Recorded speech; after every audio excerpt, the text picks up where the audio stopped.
Buenos días, gracias a todos por venir. Vamos a empezar esta mesa de debate. ¿Se escucha? Ok.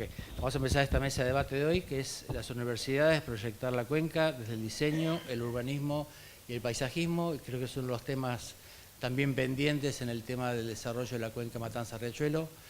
Y como parte de este evento de Naciones Unidas y de Hábitat, estamos tratando de armar esta idea conjunta hacia una visión compartida, y queremos que estén todas las voces para formar parte de un documento integral que después nos ayude a generar este Riachuelo que tanto todos queremos y nos está faltando, en general la recomposición de este eje de ciudad y frente de ciudad que hoy está tan abandonado.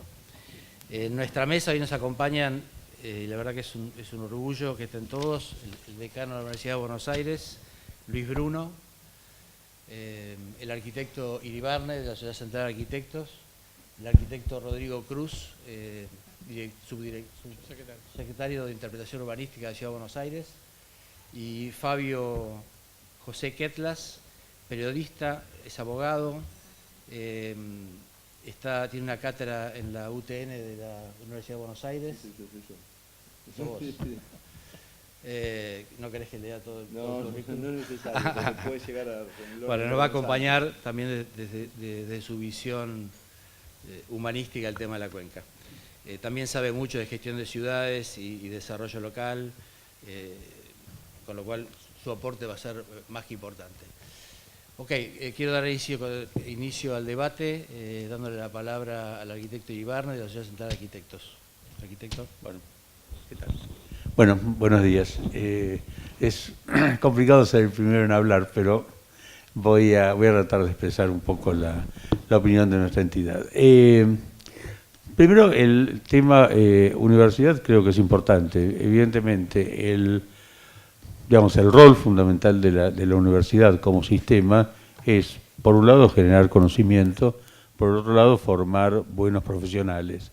Evidentemente, esos dos aspectos son inherentes a cualquier emprendimiento de envergadura que se encare, y pocos, creo que ninguno en la región metropolitana, tiene el peso histórico y real en términos de carencia más que de existencia, que la resolución en plazos posibles, es decir, en plazos que sean cumplibles, del problema de toda la cuenca Matanza-Riachuelo, que además es probablemente el tema que de un modo más directo afecta a toda la región metropolitana de la Ciudad de Buenos Aires, pues quizás el más grave, pero también puede ser una oportunidad para desarrollar un proyecto común que permita una integración a lo largo de esa cuenca que uno a veces desde Buenos Aires ve simplemente el riachuelo, que es un curso de agua. Es decir, cuando empieza a ver, amplía la mirada sobre el territorio, empieza a aparecer su enorme ramificación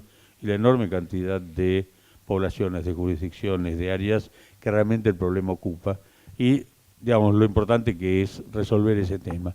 Tema que es, todos lo sabemos, es un tema pendiente, o una de las deudas que tenemos desde hace mucho tiempo. Es decir, ha habido, lamentablemente, porque ninguno llegó a buen puerto, innumerables proyectos, procesos, planes para recuperar, sanear toda la cuenca del riachuelo. Si bien se ha avanzado, porque evidentemente cuando uno, pasa por la parte, que más conoce el riachuelo, que es la que afecta a Buenos Aires, evidentemente está más limpio, es decir, nadie supone que se pueda pescar, pero está más limpio el río, es decir, se han eliminado toda esa cantidad enorme de, barcos hundidos, es decir, ese proceso se ha hecho, por suerte, y un factor que, es quizás pasa por cómo cada uno lo percibe, pero evidentemente ha bajado el olor del riachuelo, con lo cual algo quiere decir. Entonces, ha habido una mejora, pero evidentemente, al paso a que esas mejoras se han producido, seguramente, yo sin duda, pero seguramente otras personas mucho más jóvenes de la audiencia tampoco van a ver el problema del riachuelo próximo a su concreción. Es decir, un río que tenga un grado de saneamiento y de control de los procesos de inundaciones que permitan pensar en proyectos ya de largo alcance para toda la cuenca. Y esa es realmente la función, me imagino, que tiene realmente el ACUMAR, es decir, hacer habitable en buenos términos, hoy se habita pero en malos términos, toda la región del área del Riachuelo.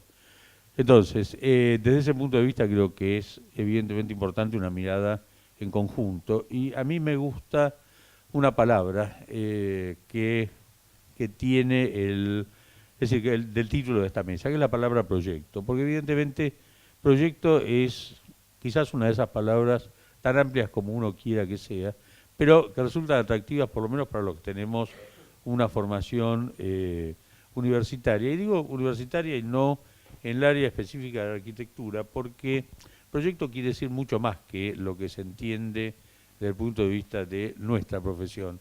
Porque no por nada, una de las, no sé quién la dijo, pero quizás una de las definiciones más interesantes y más entendibles de la palabra democracia es que en definitiva se trata de un proyecto de vida sugestivo en común. Entonces, pensar el Riachuelo como un proyecto en común que permite integrar jurisdicciones que no son fáciles de integrar, digamos, como la nacional, la de la Ciudad de Buenos Aires y la de la provincia de Buenos Aires, en un proyecto en común que mejore claramente la vida de toda es decir, ese territorio con la enorme cantidad de población que tiene, mucha de esa población viviendo en pésimas condiciones, con lo cual ese primer proceso, ese primer proyecto de trasladar poblaciones que viven en áreas o inundables o contaminadas, es un primer paso importante, porque evidentemente ataca un problema que es el problema de cómo vive la gente,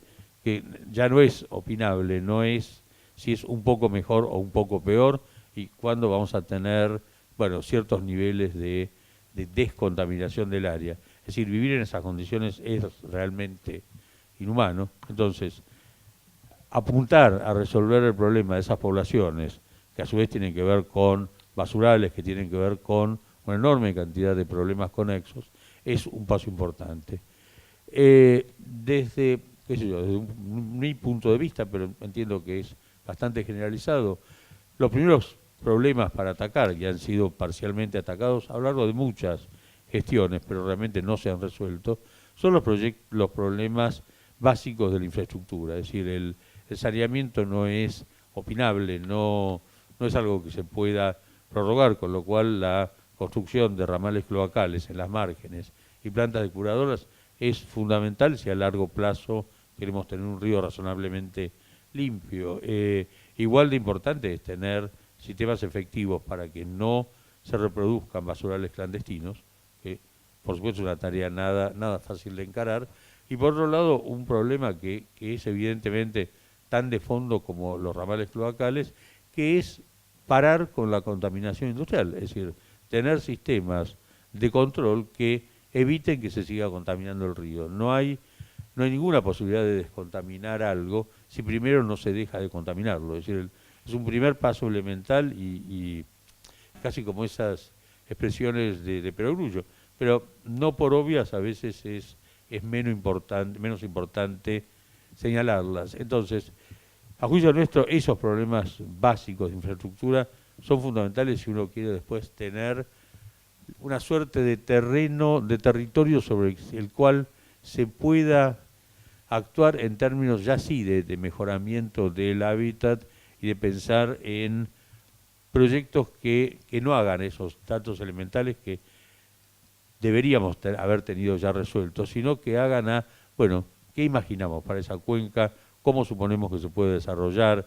¿Qué tipo de desarrollos son compatibles? ¿Qué tipo de erradicaciones de población se puede hacer?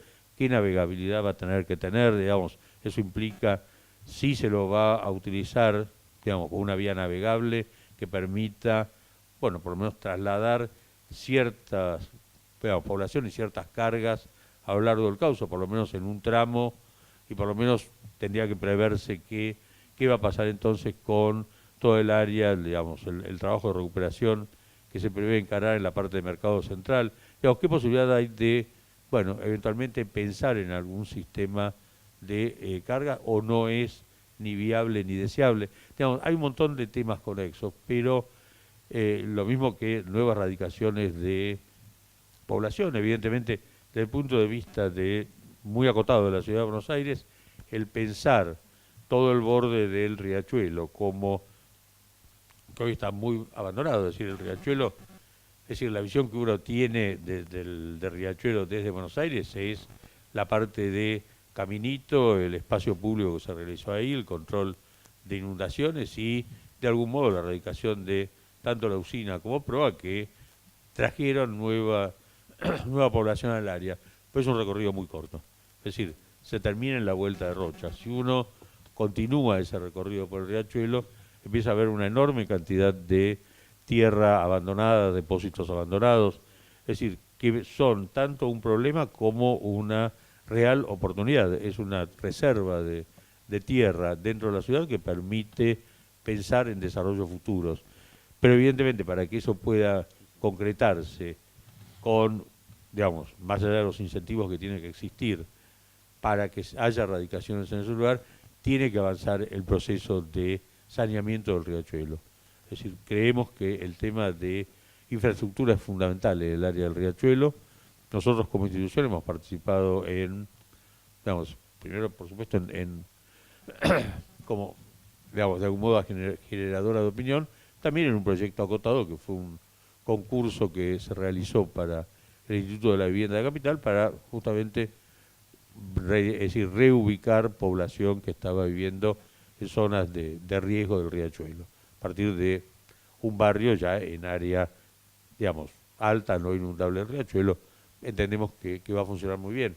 Eran 200 familias, y con lo cual es, bueno, un pequeño aspecto de un problema más grande. Por eso creemos que la palabra proyecto implica ver todos los aspectos del problema, y también implica fijar estrategias y fijar etapas para avanzar razonablemente dentro de ese proceso de recuperación de unas áreas más conflictivas que tenemos, bueno, en el área más central de la Argentina, que es la Ciudad de Buenos Aires y toda la región metropolitana, donde, bueno, todos sabemos la concentración de población, pero también de inversión, de inteligencia y suponemos de capacidad de resolver los problemas. Entonces, es decir, el proyecto implica eso, bueno, planificar cómo hacer para en periodos determinados se pueda llegar previsiblemente a una solución, digamos, que no, seguramente no va a ser perfecta,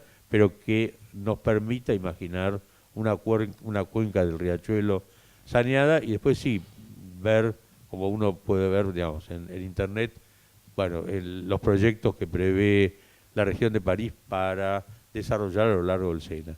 Pero el Sena está saneado, es decir, el Sena no es un río a recuperar, es un río recuperado y es uno de los ejes en ese caso, de Francia. Bueno, sería bueno que en un periodo que quizás veamos, y eso sería más atractivo todavía, podamos ver cómo se prevén desarrollos a lo largo del cauce de un riachuelo ya saneado. Gracias.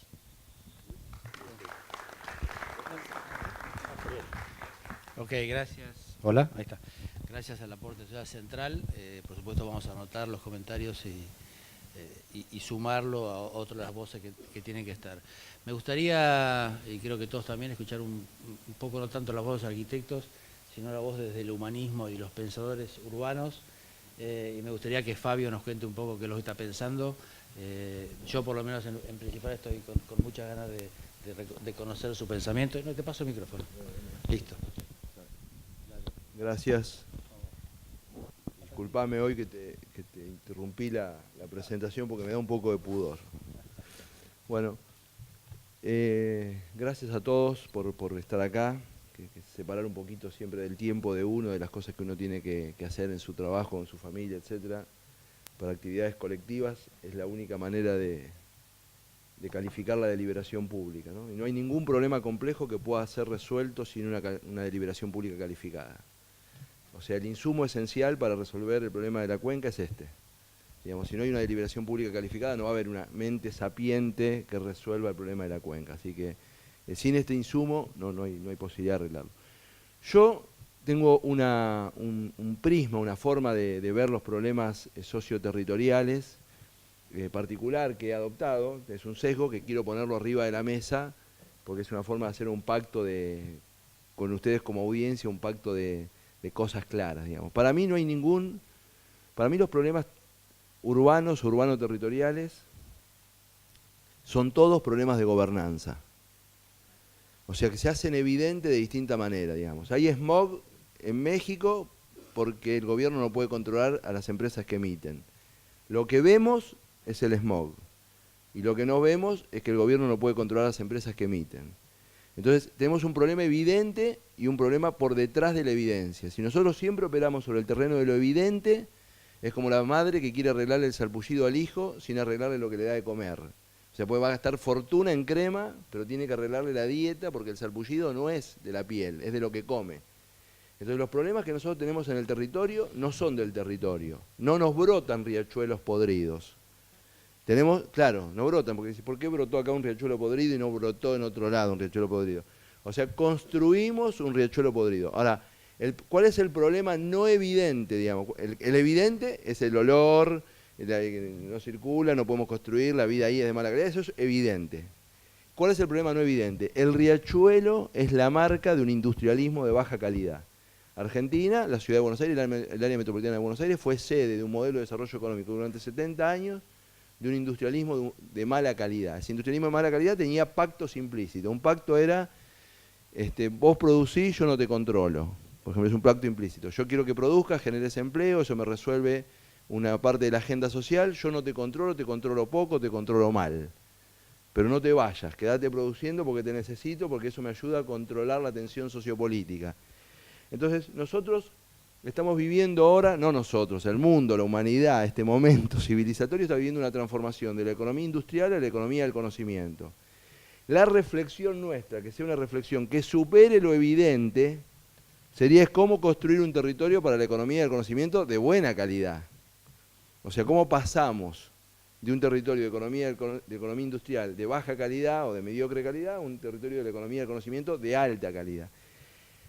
La palabrita economía del conocimiento es una palabrita que es recontra seductora. Uno escucha la economía del conocimiento y le da la sensación de... Pero la verdad que la economía del conocimiento es muy problemática. Es tan problemática o más problemática que la economía industrial, porque puede generar mucho producto con bajo empleo.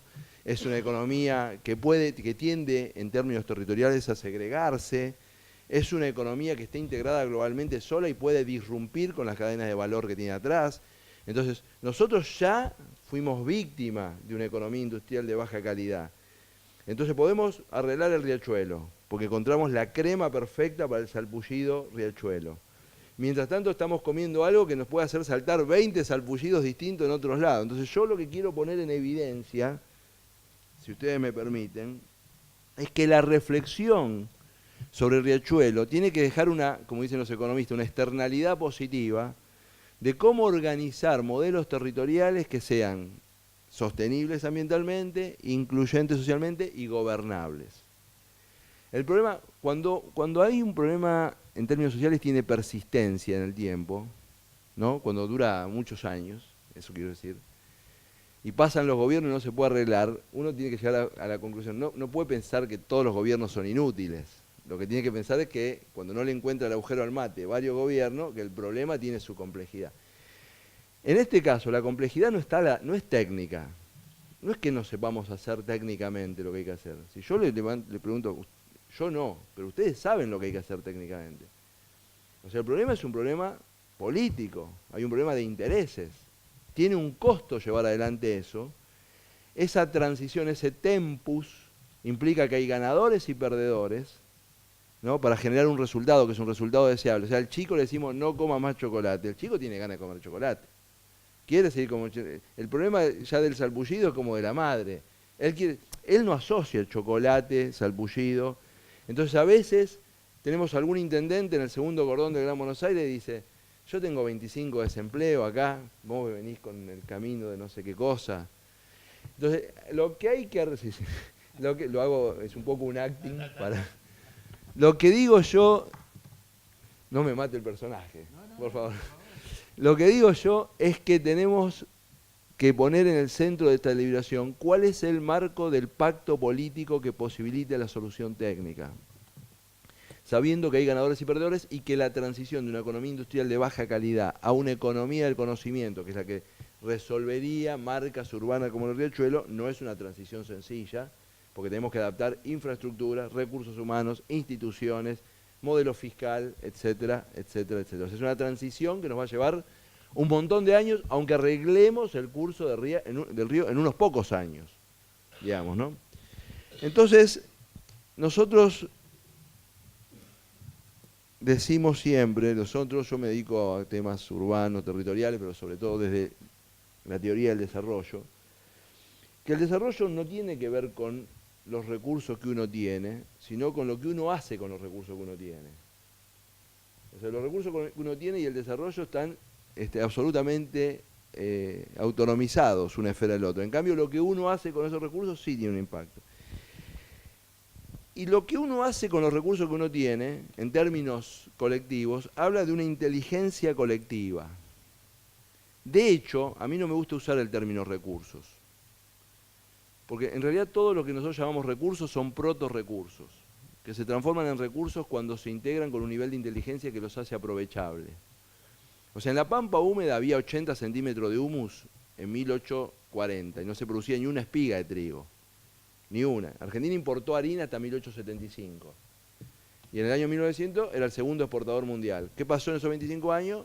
Hubo un proceso de inteligencia colectiva, que significó instalar las infraestructuras necesarias, dividir la tierra de una determinada manera, garantizar la propiedad de la tierra, traer personas que supieran trabajar, traer la semilla adecuada, etcétera, etcétera, etcétera. O sea que el recurso estaba, pero era un proto-recurso. Precisa, para producir ese resultado, unirse con un nivel de inteligencia que lo transforma en recurso. ¿Cuál es el nivel de inteligencia colectiva necesaria para transformar en recurso todo el potencial que hay en la cuenca? Esa es la incertidumbre que nosotros tenemos que dilucidar. Que puede ser, esa inteligencia colectiva, pueden ser normas, pueden ser incentivos, pueden ser prácticas de gestión, pueden ser hechos artísticos, no sé cuáles. Pero ese es el aporte que puede hacer la universidad. Salir del escenario de lo evidente y poner en juego esta consideración. Cómo transformar el eje Matanza-Riachuelo en un eje de la economía del conocimiento de alta calidad. Bueno, tengo algunas consideraciones más, pero las dejo para el ping-pong de preguntas. Muchas gracias. La cuestión Riachuelo todavía es un vacío mental importante en nuestra sociedad. Todavía son trastiendas y obviamente hay llamamientos, pero todavía está situado en este lugar. Y esta es, me parece que una de las realidades que tenemos que ayudar a trastocar. En el siguiente slide, yo lo que les quiero mostrar aquí hay... El que está sobre la izquierda es un dibujo que yo digo el mapa mental de un estudiante de mi facultad, último año de la carrera, hacia finales de los 90. Y básicamente, ¿cuál era el ejercicio que le pedía? Es, le tenés que mandar, en aquel momento ya existía el mail, un mail a un amigo tuyo en otro lugar del mundo y contarle el sur de la ciudad. Último año de la carrera, futuro urbanista, facultad pública. Y el dibujo medio era este. Digamos, Avenida de Mayo, una autopista o una autopista, la cancha de Boca, en algún caso, digamos, puerto, en algún caso Caminito y nada más, ¿no?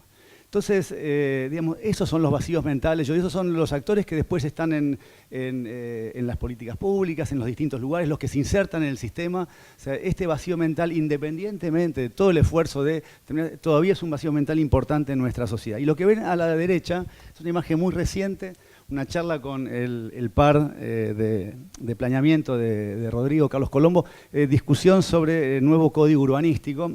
Hay unas maquetitas muy lindas que tienen que ver con instancias de completamiento urbano, pero hay un plano que está como en discusión, y lo amarillo que se ve es ahí Allende el Riachuelo, son lo que ellos llaman un área de desarrollo, ¿no?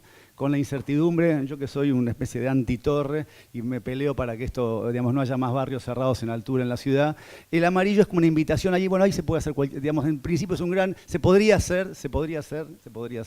Entonces lo presentamos, estuve en una mesa común porque creo en este trabajo que está haciendo el gobierno de la ciudad, de los nuevos códigos, el de edificación y el urbanístico. Entonces, desde la universidad estamos acompañando este proceso, Pero en la tribuna que Hotel Hilton, muchos desarrolladores dicen, nosotros a ese lugar no vamos a ir. Eso podrá ser en 30 años.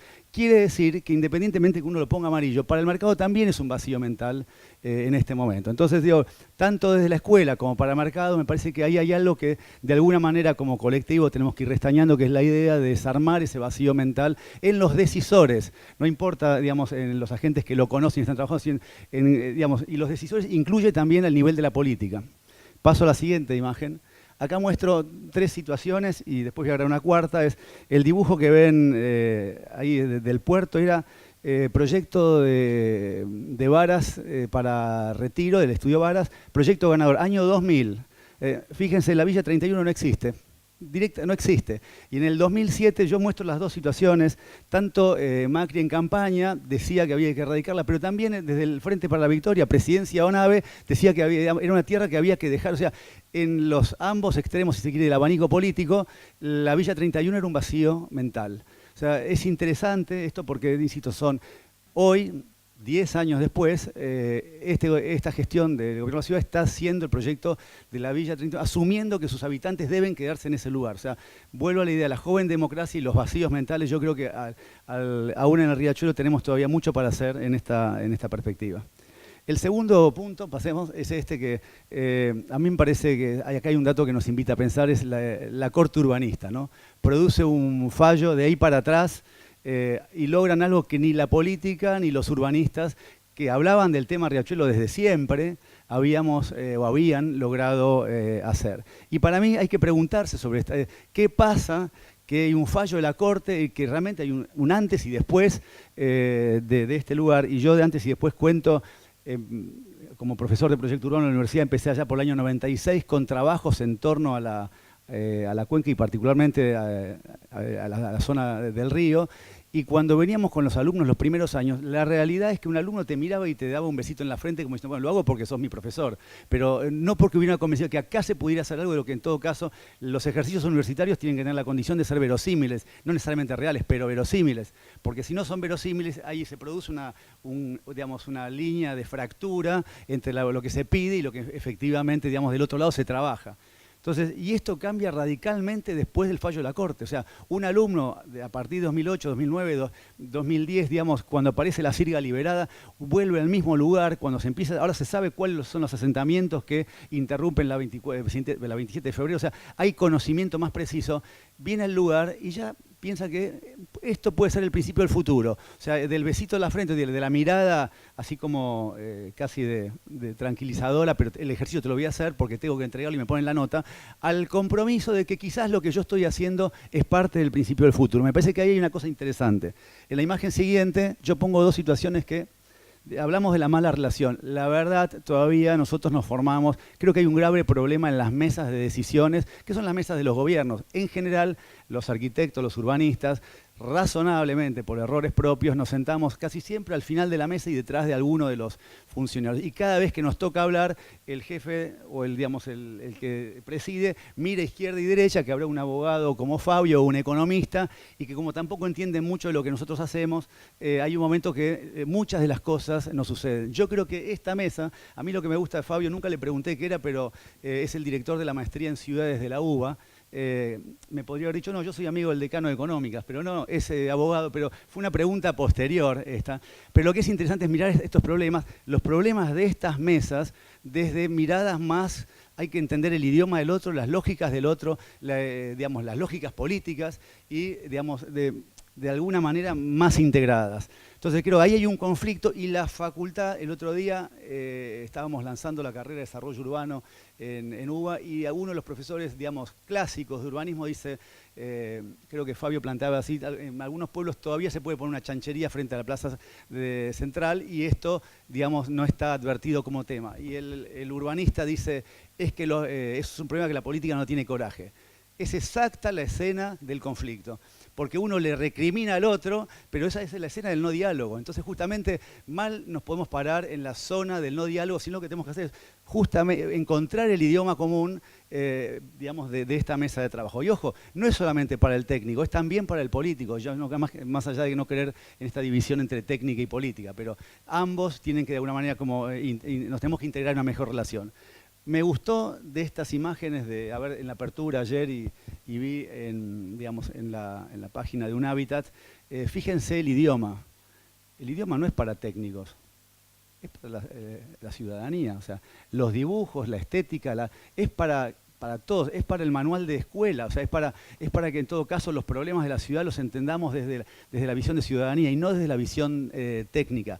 Y el interlocutor, la audiencia que imaginan es justamente el ciudadano y no el técnico. Nosotros tenemos que leer esta situación. A partir de acá me parece también la idea de gobernanza, la idea de participación. Hay un documento interesante de un consejo de investigación alemán que habla de esto, ¿no? La participación, que no solamente es el instrumento, es un objetivo en sí mismo la participación. O sea, es como es medio, pero también es objetivo en sí mismo. Entonces, ahí aparece esta idea, para lo cual a veces ni políticos ni técnicos, y sobre todo a veces digo los técnicos, me voy a hacer cargo de la culpa, estamos preparados, porque veníamos de cuando la ciudad, el intendente dependía del presidente y decía, hacemos la autopista, hacemos esto, como quien decidía en un mapa, en un plano. Yo quería dejar esta idea, ahora lo que planteo, y le agradezco otra vez a Martín la invitación, la idea de sociedad estratégica entre Acumar y UBA. Creo que las tres cosas interesantes que puede aportarle la universidad es la continuidad a través de distintas gestiones, el conocimiento específico y también, quiero decir, la valoración de la palabra en el seno de la comunidad. El secretario de Planeamiento me manda un mensaje, me agradece lo que digo en la ronda del Hotel Hilton, que él no podía decir. O sea, en todo caso, de alguna manera la universidad tiene la capacidad de decir a veces cosas que las gestiones no pueden decir, y en este sentido creo que esto le vale el lugar de socio estratégico si lo usamos inteligentemente. A mí lo que le planteo y le planteamos a Kumar, hay muchos colegas, muchas situaciones de proyectos, ideas, pero no es que acá si tenemos la solución, sino subirnos a la mesa de las decisiones, proveer inteligencia, acompañar los procesos participativos, colaborar en la edición de todo lo que se produzca de alguna manera y traducir, ayudar en la traducción a proyectos. Pero ser socio, estar en la mesa, y no, sino dámelo a mí que yo te lo voy a hacer y te lo voy a resolver. Y también creemos ahora que hay una oportunidad única de realizar, después de este evento, lanzar a un mismo tiempo convocatorias en todas las escalas, de lo cual nos estamos como interesados, obviamente, en colaborar con Acumar para que esto pueda suceder también a través de la universidad pública. Me gustó, si ustedes ven dos para adelante, porque los abandoné, para adelante, para el otro lado, para adelante, una más. Allí arriba, ese esquema lo mostraba ayer también en la apertura, el referente a Un Hábitat. El segundo raviolito es después de la administración pública, es la universidad, ¿no? Entonces, queremos ocupar ese lugar y quiero, como le hemos dicho muchas veces a Kumar, estamos para ocupar ese lugar en la lógica de entendimiento de una sociedad estratégica en un marco de gobernanza y no de que tenemos la solución para que ustedes la hagan. Y muestro si pasás yo digo tres momentos de la relación entre universidad y, vamos a decir, el sector público. La primera, que fue la relación más bien partidaria en el inicio de la democracia, con sus pros y contras, los muestro como definición de situaciones. La segunda, que es después de la caída, digamos, del gobierno en el año 2000, aparece como la enorme confusión y uno se encontraba en el búnker de un partido con el técnico que había estado en la otra, en el otro y viceversa, porque no se sabía cómo seguía, entonces lo que yo llamo diáspora de técnicos. De alguna manera recorrimos lugares ofreciendo servicios y finalmente entiendo que tenemos que entrar en este esquema de relación institucional. Siguiente, que es lo que de alguna manera nos proponemos en conjunto. El punto que sigue, para cerrar, a mí me sigue maravillando la capacidad del proyecto urbano. Creo esto, la ciudad se urde, se teje, no se inventa, y me parece que las metas de hábitat están muy bien, pero que a menudo son como, a veces uno va a esos lugares donde hay los briefs de diseño. Yo creo a veces llega un momento que yo llamo de las estrategias empatadas, es como el brief está muy bien, dice todo lo que hacer, pero entre esto y el proyecto real que luego sucede, está justamente la acción proyectual que tiene la capacidad, en todo caso, de interpretar y que algo suceda más virtuosamente o menos virtuosamente. Entonces, digo, cumplir estas metas a través de proyectos urbanos de calidad que aseguren, yo creo que la idea de derecho a la ciudad, pero el derecho complejo a la ciudad, ¿no? El derecho a vivir en la ciudad más intensa, en la ciudad común, en la ciudad de todos. Me parece que es clave que esto se registre. Aquí digo no y sobre todo lo digo en Argentina, las políticas y las soluciones habitacionales. Las últimas revistas, todavía las revistas del Consejo Federal de Vivienda, parece como la misma pampa a que aludía Fabio y Rodrigo en un momento, pero en vez de con trigo o soja, lo que venga, tapizada de casitas y tanques de agua, ¿no? Entonces, la realidad es que no a la idea de soluciones habitacionales. Urdamos ciudad en el sentido del derecho a la ciudad, pero este es un problema, y vuelvo a esta figura, existen los recursos, pero en todo caso no han sido aplicados correctamente. Entonces, darle un lugar para el plan de vivienda número tanto, y que después sea una nueva solución habitacional desprendida de la idea de la construcción del derecho a la ciudad en su pleno derecho, me parece que también sería un error que hemos cometido muchas veces en nuestra sociedad. Pensar desde el espacio público es una realidad. A mí vuelvo a reivindicar en el último de estos puntos la idea del proyecto urbano. Y el proyecto urbano es esto, mirar siempre desde el espacio público, pasemos un slide más, la potencialidad de los lugares, pasemos alguna imagen más. A mí lo muestro como un conflicto. En todo caso digo que esto que está acá, así debiéramos ver la ciudad, las ciudades y la relación entre las obras, porque hay un problema de la escuela entre la arquitectura y en todo caso el fenómeno urbano, mirando el espacio público. La realidad es que nuestra escuela está muy sujeta a, pasemos, en general nos pasa esto. Todos diseñamos objetos y cuando llegamos a problemas concretos como estas áreas, y sigamos presionados aún por algunas ideas de la modernidad, que era joven, ve, anda, cree y sé tú mismo, pasemos, y toda la industria, en todo caso de las revistas, que solamente nos muestran estas cosas, son parte de las conflictividades, porque los arquitectos tenemos que ser parte de la solución de esto, pero muchas veces estamos puestos en estos entendimientos antes de que pensar estos lugares como fragmentos urbanos en los cuales en todo caso hacemos aportes parciales, pero lo importante es la solución integral. Pasemos las últimas imágenes. La siguiente, a mí me sigue maravillando cuando un plano.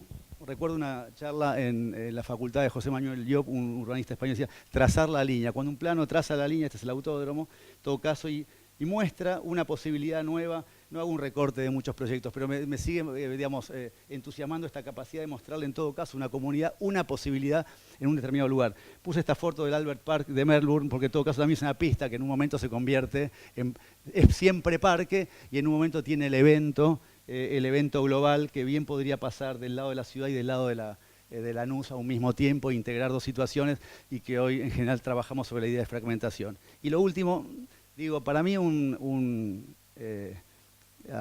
key point en un lugar clave es el Barracas Avellaneda. Lo dejo solamente con apunte, muestro esta imagen que hay aquí, me parece un muy buen proyecto, porque allí, si uno conecta bien, está toda la potencialidad para empezar esto con mucha fuerza, y hoy está todo mal. Hay una autopista que desciende sobre Avellaneda destrozando todo, evitando cualquier posibilidad de desarrollo al otro lado. Digamos, de hecho, también pasa del lado de la ciudad, pero cuando cae ahí, y no es que es la autopista que va a Washington, sino que cae, dobla y va a la módica Avenida Belgrano y Pavón, pero para destruirlo todo, o sea, la logística en algún momento, digamos, destruyó el tejido urbano, y yo creo que ahí hay fuerza para en la proximidad de la desembocadura, empezar con una operación prestigiante, muy potente, que de alguna manera sea casi como control e inspiración para lo que queda del río. Muestra, esto es apenas un trabajo, pero muestra algunas imágenes siguientes, pasémoslas rápidos, de trabajos como que muestran el río desde otra perspectiva, que me parece son muy sugerentes.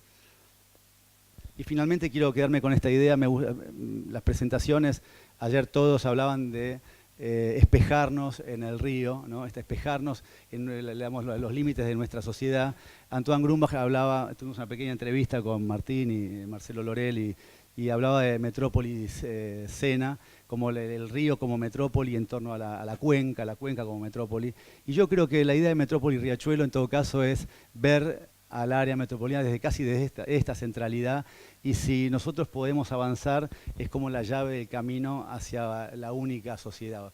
Porque acá digo una cosa, hace un tiempo estuve con un funcionario alemán y él observaba a veces nuestros gastos públicos, y yo digo, pero esa sociedad hizo una inversión maravillosa de gasto público para hacer de dos países uno, y de alguna manera nosotros tenemos la obligación y tenemos como el desafío también de hacer de dos países uno. Y yo creo que la Metrópoli Riachuelo se juega parte de esto. Muchas gracias.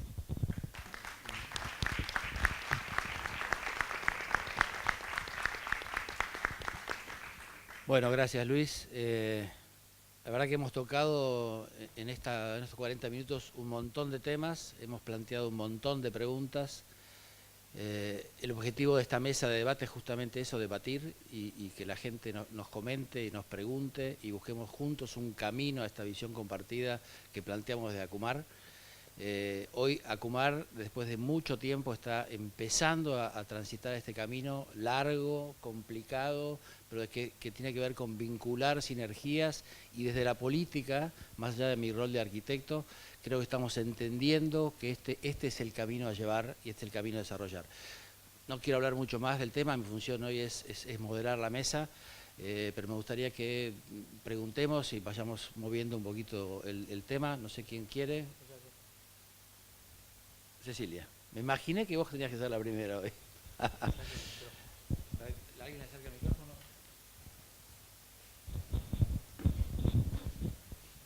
Hola, buen día. Mi nombre es Cecilia Alvis. Trabajo en la Facultad de Arquitectura, más específicamente en el Instituto Superior de Urbanismo. Y ustedes, varios de ustedes se refirieron enfáticamente a la importancia de la participación ciudadana en la construcción de nuestras ciudades. Sin embargo, uno de los puntos, digamos, más flojos o más objetados en estos 11 años de la existencia de Acumar justamente es la inexistencia de la práctica concreta de la participación ciudadana.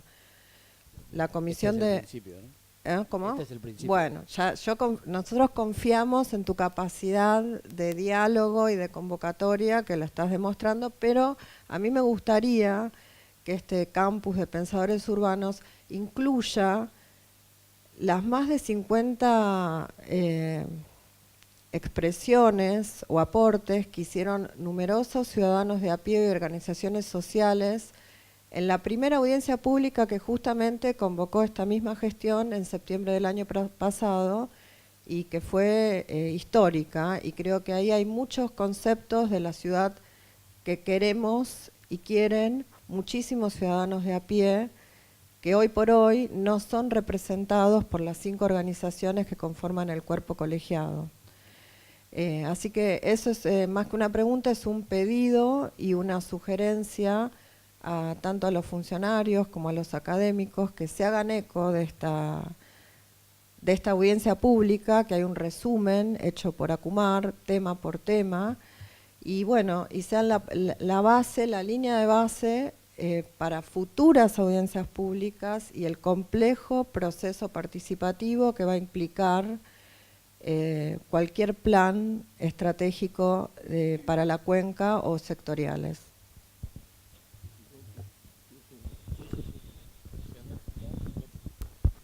Hola, sí.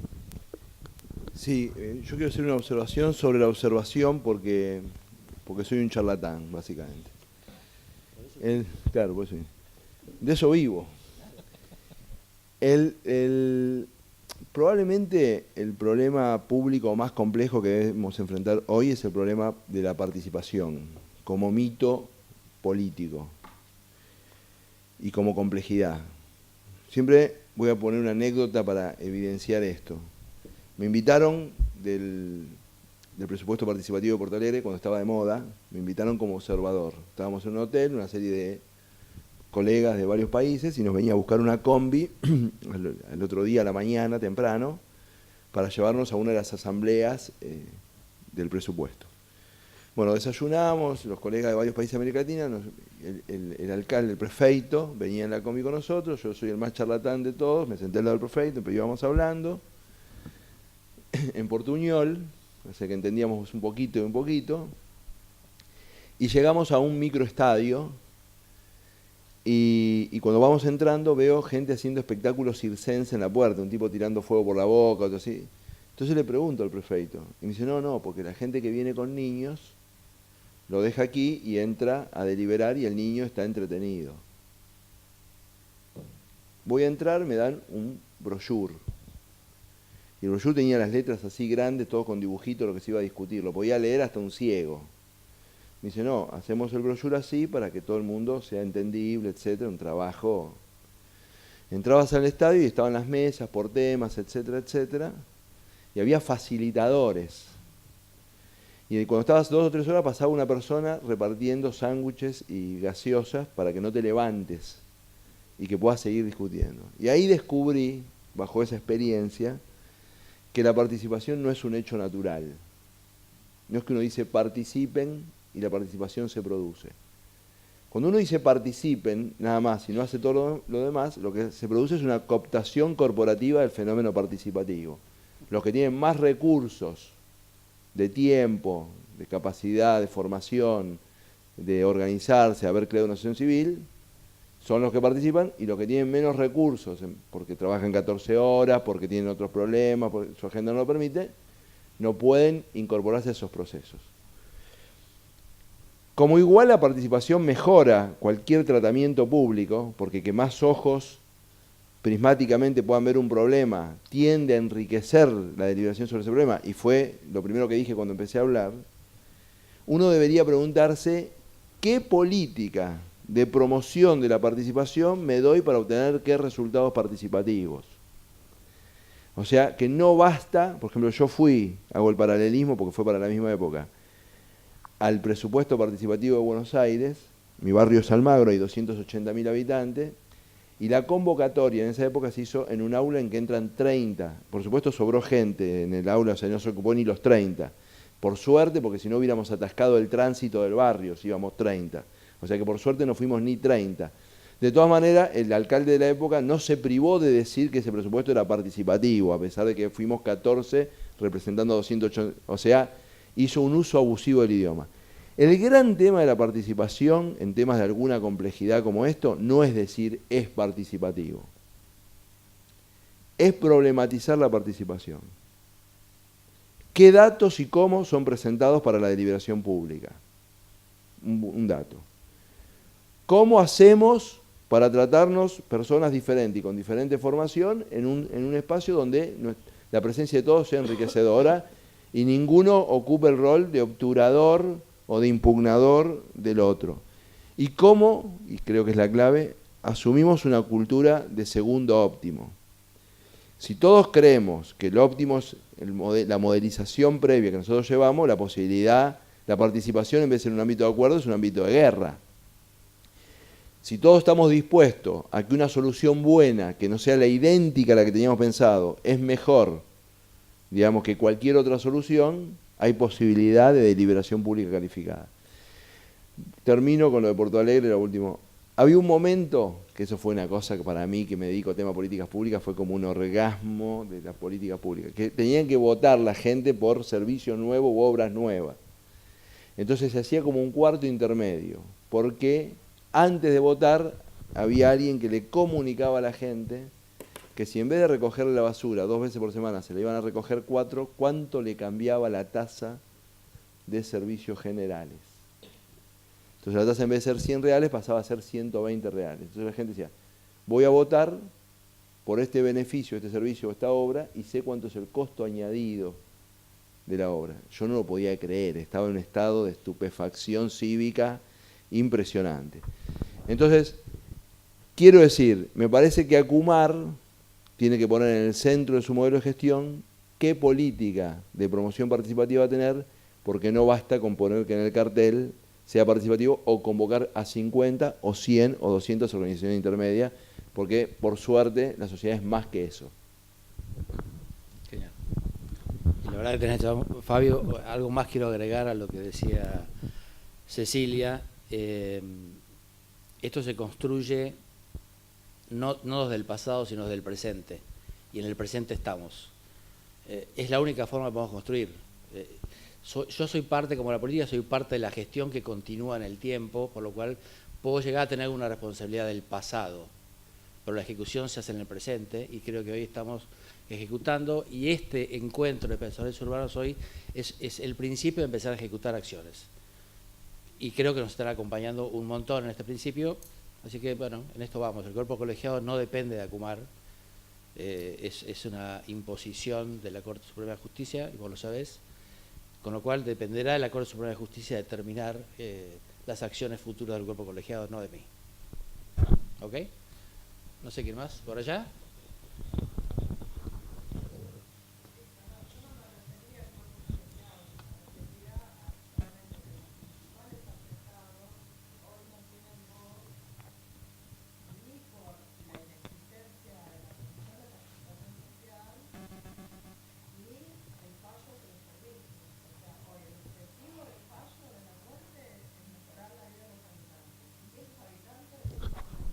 Ok.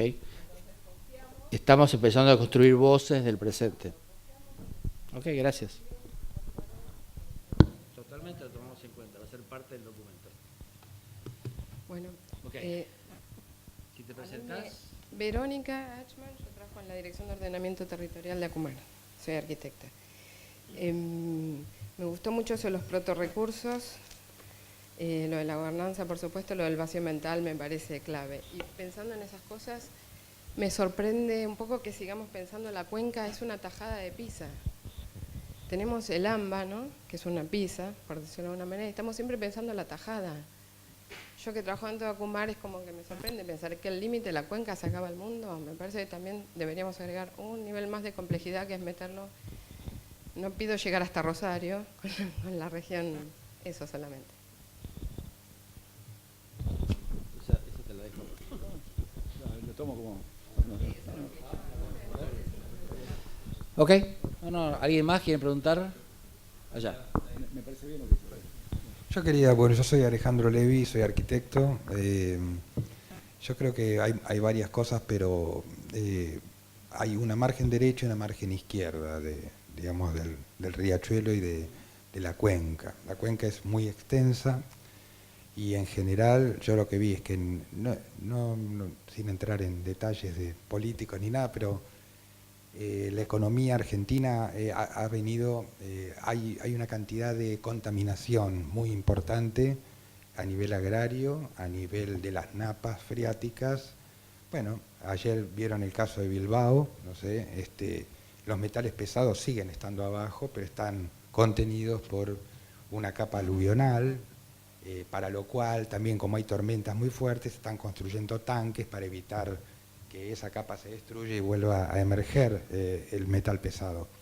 A mí me parece que una de las cosas que hay que trabajar mucho es si el vecino de Buenos Aires quiere interactuar con el vecino de Avellaneda, por ejemplo. Es decir, si eso va a servir como una integración poblacional, de actividad socioeconómica, de todo tipo. Ese es uno de los puntos. Y después se me ocurre que todo lo que es la industria, bueno, es hora de que haya algún tipo, porque la gente tiene que tener algún tipo de actividad, y yo creo que cualquier actividad sin agroquímicos que tenga que ver con desarrollos productivos de vegetales, digamos, de huertas, por ejemplo, algo que vaya saneando el ambiente a través, porque es una cuenca que llega y se mete en el campo y se mete en un montón de afluentes y son muchos millones de kilómetros cuadrados y no es solo la salida al puerto de Buenos Aires.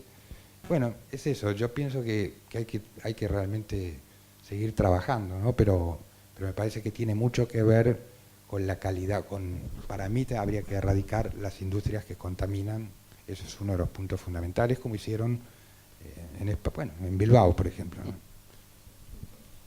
A ver, se pelean, por el charlador. Vamos a hacer contestar esta pregunta, va a ser una pregunta más y tenemos que cortar porque después los tiempos se nos van por el tema del evento, pero bueno, esta es interesante. En ningún punto me quiero rogar conocimiento específico sobre el tema Riachuelo, que lo tienen ustedes, lo tiene gente como Cecilia, y no me paro en ese lugar. Pero sí me interesó el apunte sobre la integración, si el de Avellaneda y el de la ciudad. Se dice que cuando cayó Perón, que se levantaban los puentes para evitar la invasión a la ciudad de los cabecitas. Y siempre me llamó la atención algo que escuché de Juan Carlos Angelomé alguna vez escribiendo, que donde en el Sena había 64 puentes, en Riachuelo había solamente 6. También cuando yo digo los vacíos mentales, estuve en algún búnker de un candidato otro, allí por el 2007, y se hablaba de hacer la autopista 27 de febrero para la logística y no hacer más puentes porque esto traía gente, digamos que en todo caso iba a ser un conflicto a la ciudad. pienso mismo conflicto. Entonces yo creo que para esto está justamente la política, la visión integradora, y que es independientemente si el vecino o lo que piense el vecino. Me parece que son decisiones estratégicas que una comunidad tiene que abordar desde ya. Voy a hacer una salvedad porque yo soy de Avellaneda. O sea que en mi caso, si no estuviera el puente, no hubiera podido...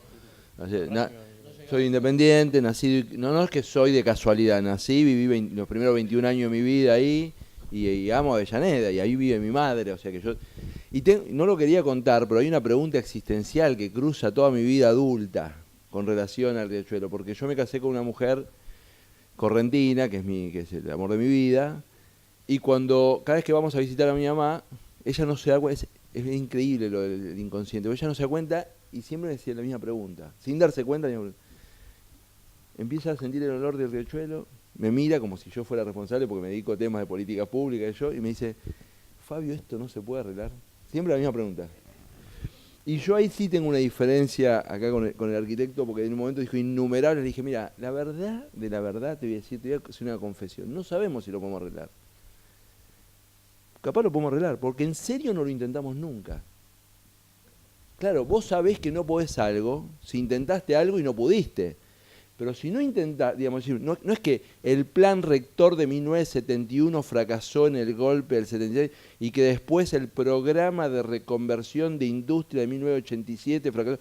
Porque cuando vos vas a Europa y te cuentan, cuando hay un fracaso, te cuentan toda la genealogía del fracaso. Nosotros lo destrozamos y nunca intentamos en serio la reversión. O sea, capaz podemos revertirlo. O sea, no está probado que no podamos. Ahora, acá se dijo algo que yo podía hacerme el gil y dejarlo pasar. Pero no me voy a hacer el gil y voy a agarrar el guante, aunque ponga un poquito. La diferencia entre el desarrollo y el subdesarrollo no son las actividades que se hacen, sino cómo se hacen. Esa es una clave.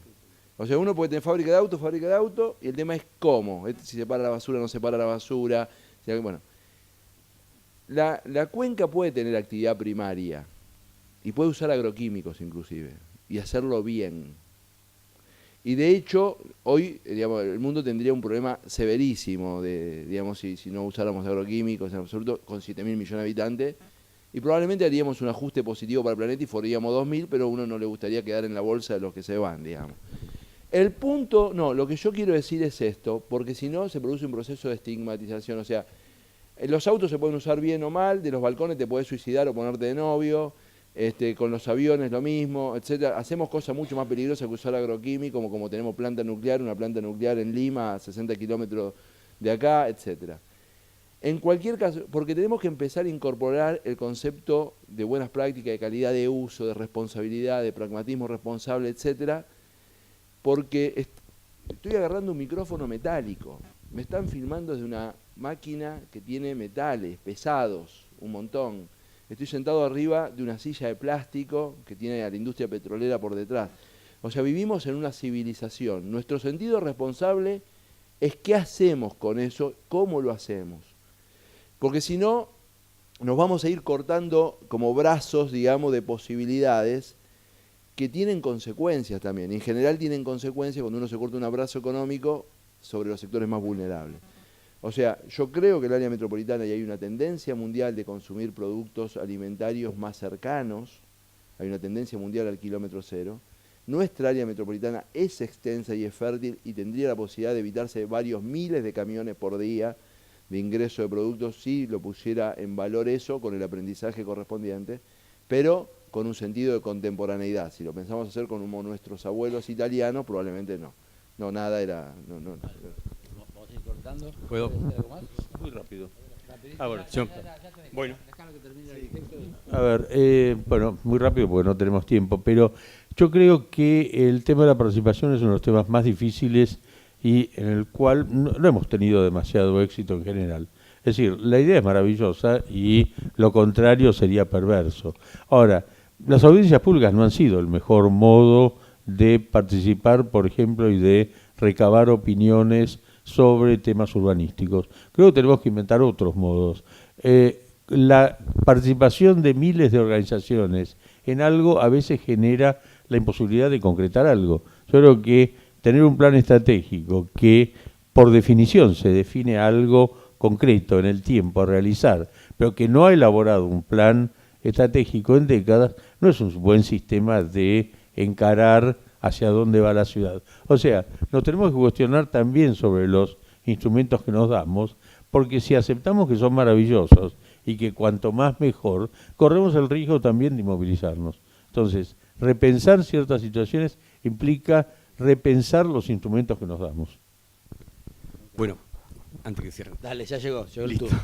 ¿Qué tal? Mi nombre es Héctor Smith, yo al igual que Fabio soy abogado, también trabajo en temas de políticas públicas, en temas de desarrollo, tal vez sea un poco más, más en el territorio, más de acción, trabajo con las cooperativas de reciclado de residuos, al igual que Fabio también vivo en Avellaneda yo ahora, y al igual que Luis, creo que en la zona esa, el eje ese del tránsito de la capital a Avellaneda es un núcleo con el cual me parece que se puede hacer un campo de experimentación súper importante. Yo trabajo con las cooperativas de reciclado de residuos en Avellaneda y si ustedes vieran la cantidad de galpones vacíos, el espacio territorial físico concreto sobre el cual ahí se puede hacer una intervención, me parece que es súper interesante, ¿no?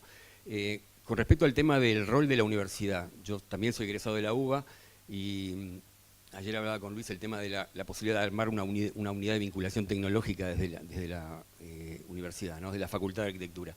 Me parece que el desafío es juntarse con los no universitarios. O sea, si queremos que pensemos solamente los que tuvimos la oportunidad del Nacional de Buenos Aires o de la universidad, me parece que nos ponemos en un frasco y nos alejamos de la realidad. Y traigo esto porque me parece que creo que recién hoy van a hablar algunos de las cooperativas de cartoneros, y me parece que el saber, yo convivo con ellos hace 4 años, el saber de la gente del territorio, y termino con este ejemplo. Nosotros empezamos hace 4 años a trabajar en el tema de residuos orgánicos. Tenemos un campo en la zona de Florencio Varela, hacemos procesamiento de residuos orgánicos. La capa de humus de la zona del periurbano de Florencio Varela la sacaron entera los ladrilleros. Es decir, hay intereses económicos que tienen que estar explicitados, aún por aquellos que no fueron a la universidad y hacen las cosas que hacen por su propio negocio, ¿sí? Si no explicitamos esos intereses, corremos el riesgo de, los arquitectos lo llaman un mundo feliz, ¿no? Diseñar modelos del deber ser, como decimos los abogados, ¿no? Pero me parece que el desafío es ese, es generar espacios de debate con los actores concretos, con nombre y apellido, que tienen intereses económicos distintos del modelo de sociedad imaginaria que nosotros desearíamos, ¿no? Ejemplo, los que sacaron el humus de la zona del periurbano, nosotros fabricamos el compost, pero hay que cubrir una capa de medio metro, por lo menos, que se llevaron para fabricar ladrillo. Y lo mismo creo que puede ocurrir en la zona de Avellaneda y Capital. Gracias. No, por favor, de nada. ¿Me vas a dejar esa muestra para que incorporemos, por supuesto? Ok, evidentemente ese es el camino, yo creo que sí. Si mirás el programa, hemos intentado poner la mayor cantidad de voces posible, y por supuesto que las cooperativas estén y que los referentes de las organizaciones sociales también estén. Consideramos que es de importancia superior y por eso están acá. Hay muchos que no están, es porque no han querido venir, por diferentes razones, que no voy a juzgar, no es mi rol. Pero habrá otros eventos de estos y desde Acumar vamos a generar más participación, más trabajo, más inclusión. Ahí no solamente está la FADU y la UBA, sino también está la Universidad de Lanús, la Universidad de Avellaneda, la Universidad de Morón, La Matanza. Bueno, están todos invitados, están todos incluidos y la idea, por supuesto, es que se integren. A lo mejor este evento es el primer paso para que en el siguiente digan, bueno, vamos a ir y participamos. No mucho más que eso, les agradezco a todos, estamos cortos de tiempo. La verdad, muchísimas gracias.